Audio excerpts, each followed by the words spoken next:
So what do you do if you've hit a weight loss plateau? Let me start with a little introduction about myself and as well a little bit of a story that I think that you might find will resonate with you. So my name is Julie Piekarski. I am a registered holistic nutritionist and a weight loss coach. I help women that are headed into their 40s and beyond redefine weight loss so that they can have fun losing weight and getting stronger at the same time. So recently I actually lost about 10 pounds myself. I had a very strategic plan in place.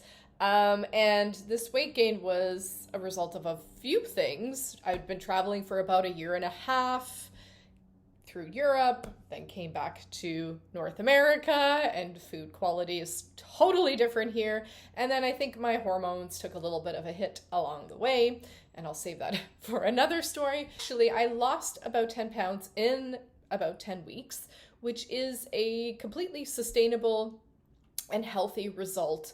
That should be a target. About a pound per week is ideally the measurement, I guess, that most health coaches and weight loss coaches such as myself would be looking for. After those initial 10 weeks, I did notice that the results had stopped and stalled, which is not a uncommon thing that happens to women. My weight actually had jumped up even a little bit slightly, which again, from the original goal, this isn't necessarily a unusual thing to happen, but certainly from my perspective, it just means I have a little bit more to go and I just need to tweak my strategy along the way. Question is, before I give you some of my tips on what I'm personally going to do and what I tell a lot of my clients to do in order to go beyond that plateau, first question I would ask is, have you actually reached a plateau?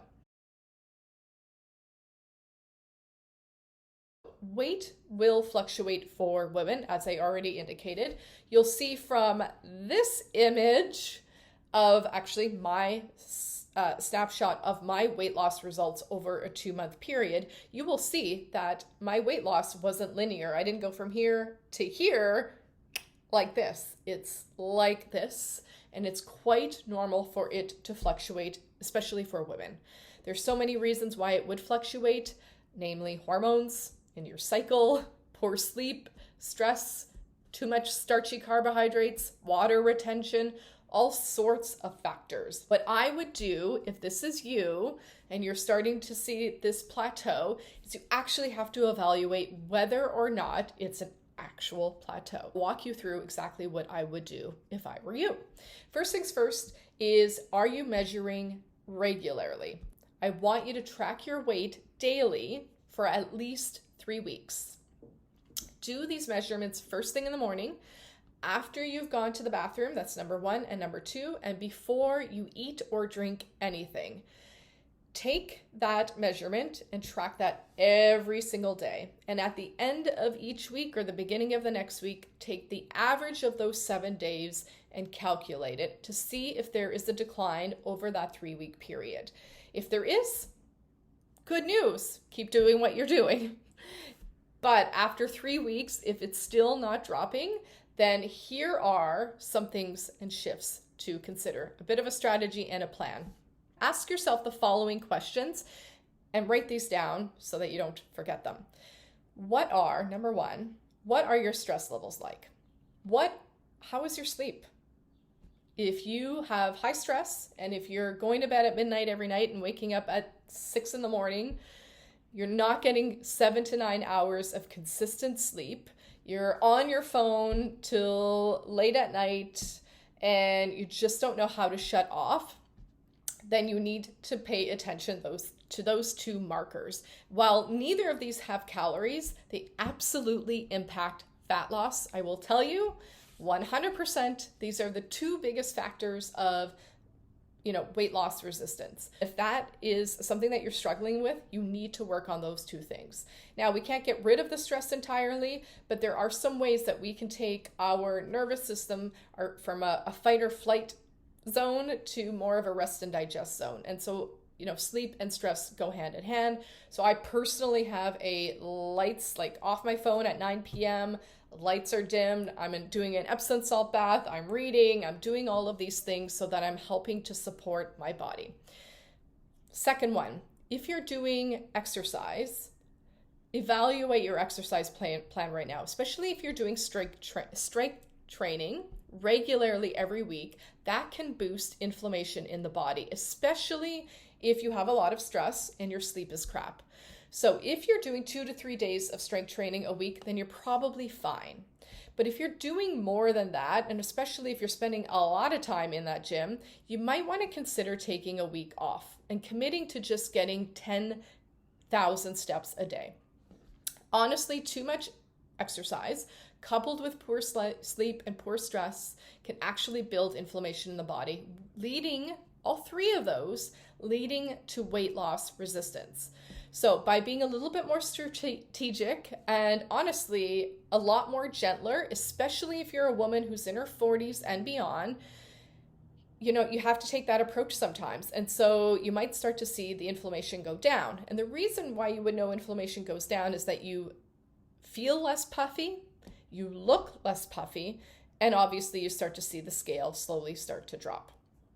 Next step, track your food for 2 weeks. If you're not already tracking, this isn't something that you have to do for your life, but certainly if you have weight loss goals in mind and you've no idea what you are consuming, how much of it, the quality of it, the impact of it, then tracking is really important. Oftentimes, I will tell you this, the two things what really opens women's eyes to their lack of weight loss results is two things: eating too much fat and snacking and grazing all day. Now, fat isn't necessarily bad. Healthy fats are really important for fat loss and our hormones, in particular, satiation, hunger, cravings, things like that.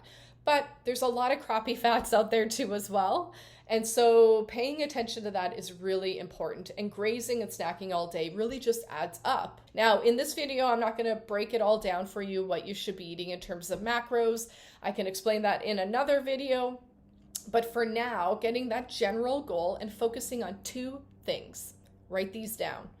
Protein, number one, and aiming to get at least 30 grams per meal, if not more, for your 3 meals a day, and plus your snack too as well if you are getting an afternoon snack. So about 30 to 35 plus grams per meal for protein.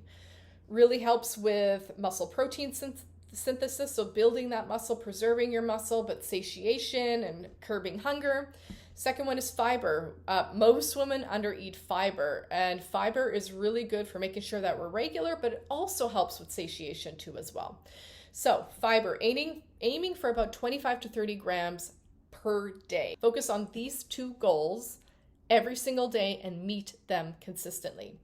Next up, let's go back to movement. This is the last one, but increase your daily movement. Take in short walks, move around the house, clean your house, take the stairs instead of the elevator.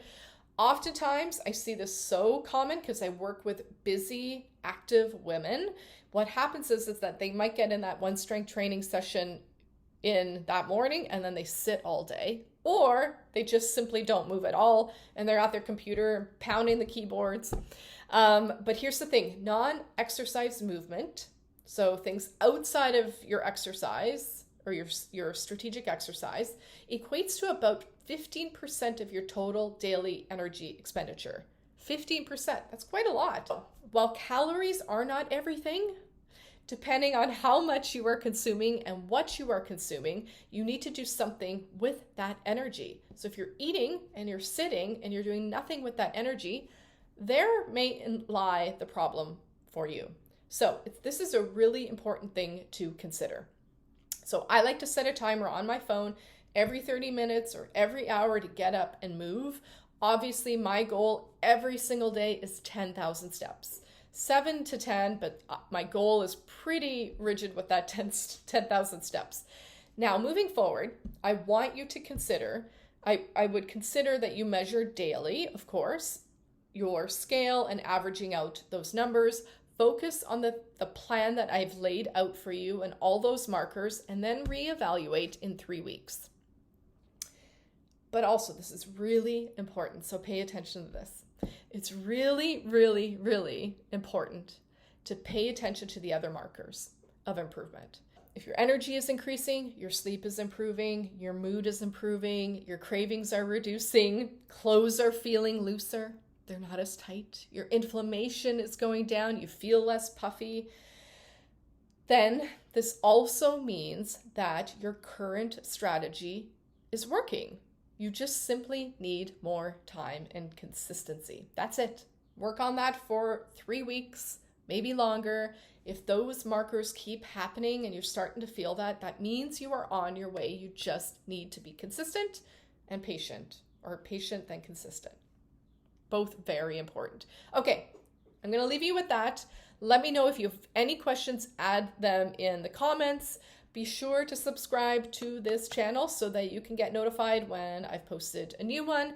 But I'm also going to include some helpful links for you, some resources, ways to keep in touch with you and me, and to help you along in your journey.